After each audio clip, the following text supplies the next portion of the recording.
Welcome friends, আমি সৌরভ। তো আমি এখন কথা বলবো কুমার পরিচালিত, আল্লু অর্জুন, রশ্মিকা মান্দানা অভিনীত তাদের নতুন আপকামিং মুভি পুষ্পা 2। তো একটু আগে কিন্তু পুষ্পা 2 ফার্স্ট সং পুষ্পা এই গানটি রিলিজ করা হয়েছে এবং গানটির লিরিক্স কিন্তু খুব সুন্দর ছিল এবং গানটির প্রথম লাইন সেটা কিন্তু অলরেডি আগেই আহ, আর কি তারা একটা শর্ট ভিডিওর মাধ্যমে সেটা রিলিজ করছিল। তো সেটা কিন্তু আমরা আগেই দেখছি এবং তার কিন্তু একটা মানে পুষ্প প্রোমো নিয়ে আসছিল, সেটাও কিন্তু বেশ ভালো ছিল। তো আজকে কথা বলবো পুষ্পা এই গানটি আসলে কেমন হলো সেটা নিয়ে। তো পুষ্পা এই গানটি কিন্তু তামিল, তেলেগু, হিন্দি, মালায়ালাম এবং মানে এই সমস্ত ভাষায় তো রিলিজ করবে এবং তার পাশাপাশি কিন্তু বাংলা ভাষাতেও রিলিজ করবে। তো এখন পর্যন্ত বাংলা গান কিন্তু আসে নাই, জাস্ট তামিল, তেলেগু, আহ, হিন্দি। তো আসলে হিন্দি গানটা শুনলাম এবং এখন আমি হিন্দি গানটার রিভিউ করবো যে হিন্দি গানটা আসলে কেমন ছিল। তো আমরা প্রত্যেকেই জানি যে হিন্দি গানটি গেয়েছেন মিকা সিং এবং নাকাশ আজিজ এবং মিউজিক করছেন কিন্তু রকস্টার ডিএসপি। তো ডিএসপি কি কি লেভেলের মিউজিক করে এটা আমরা প্রত্যেকেই জানি। তো মিউজিকটা কিন্তু অসাধারণ ছিল, আর এটা কিন্তু কোনো মানে ফুল ভিডিও সং ছিল না। লিরিক্যালি তারা গানটা রিলিজ করছে, যেটা সাউথের মুভিগুলোর গান যেভাবে রিলিজ হয় আর কি। মানে মুভি রিলিজের শুরুর দিকে তারা কিন্তু মুভি রিলিজ করার বেশ কিছুদিন পরে তারা কিন্তু ভিডিও সং নিয়ে আসে। তো দেখা যাক ভিডিও সং তারা নিয়ে আসে। তো গানটা শুনলাম জাস্ট, আমার মনে হচ্ছে এবার কিন্তু বা মানে পুরো ইন্ডিয়াতে যে ঝড় তুলবে সত্যি সেটা দুর্দান্ত আলাদাই লেভেলের পুষ্পার ক্রেজ এবং বলতে গানটা জাস্ট আলাদাই লেভেল ছিল। পুষ্পার যখন ফার্স্ট সং পুষ্পা পার্ট 1 এর ফার্স্ট সং যখন আসছিল, জঙ্গলের যে গানটা ছিল এই গানটা কিন্তু অসাধারণ ছিল। মিউজিক আলাদাই লেভেলের ছিল।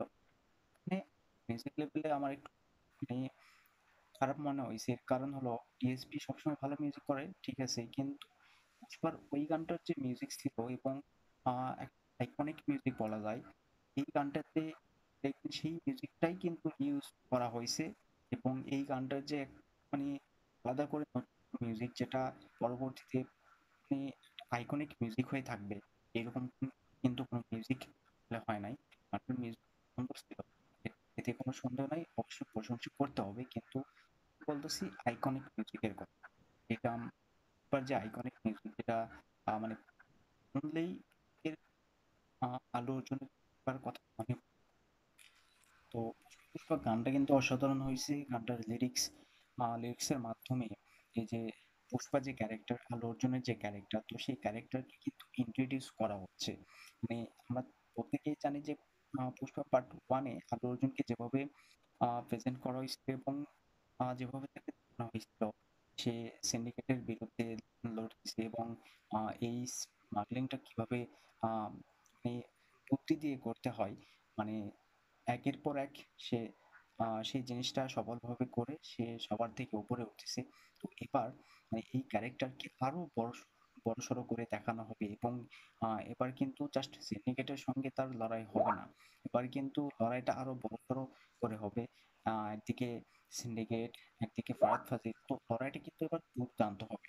আর বা এই এই গানটাতে এই গানটার লিরিক্স কিন্তু অর্জুনকে এত বড় করে আম দেখাচ্ছে বা এত বড় করে বলতেছে, এটা আসলে আ বোঝাই যাচ্ছে যে এই ক্যারেক্টারটা এবার কিন্তু আরো বড় হবে। তার যে পাওয়ার সেটা কিন্তু আরো বেশি। তার ক্ষমতা এত হবে যে তার আশেপাশে কেউ যাইতে পারবে না এবং লড়াইটা কিন্তু খুবই বড় হবে। এটা এখন দেখবার বিষয় যে আসলে আ ফাহাদ ফাজিল তাকে এবং পুষ্পার মানে মেইন ভিলেনটা মানে ফাহাদ ফাজিলের পাশাপাশি অন্য ভিলেনটা কে হয় এবং রশ্মিকা মান্দানা যতটুকু শোনা যাচ্ছে সে আম ক্যারেক্টারে থাকবে আল্লুর। যদিও তাদের যে আ বিয়ের বিষয়টা দেখানো হয়েছে, কিন্তু তারপরেও মানে রশ্মিকা মান্দানা তার আল্লু অর্জুনের সঙ্গী থেকে তাকে ধোঁকা দেবে। এরকম একটা আপডেট কিন্তু উঠে আসছিল অনেক আগে থেকে। তো এখন দেখা যাক আসলে কি হয়। তো গানটা দুর্দান্ত ছিল। গানটার লিরিক্স অসাধারণ আর ডিএসপির মিউজিক অসাধারণ লেভেলের ছিল। আমি হিন্দি, তামিল, তেলুগু জাস্ট অসাধারণ ছিল যেভাবে এই সমস্ত কিছু দেখানো হয়েছে। এক কথায় বলতে গেলে যখন ফুল ভিডিও সং আসবে তখন কিন্তু মজাটা আরো আলাদাই লেভেলের হবে। তো এই গানটা আমার কাছে সত্যি অসাধারণ লাগছে। এখন বাংলা গানটার জন্য ওয়েট করতেছি। বাংলা গান আসলে অবশ্যই বাংলা গানের রিভিউ করব। আর এই গানটা আপনাদের কেমন লাগছে জানাবেন। ভিডিও ভালো লাগবে শেয়ার করবেন।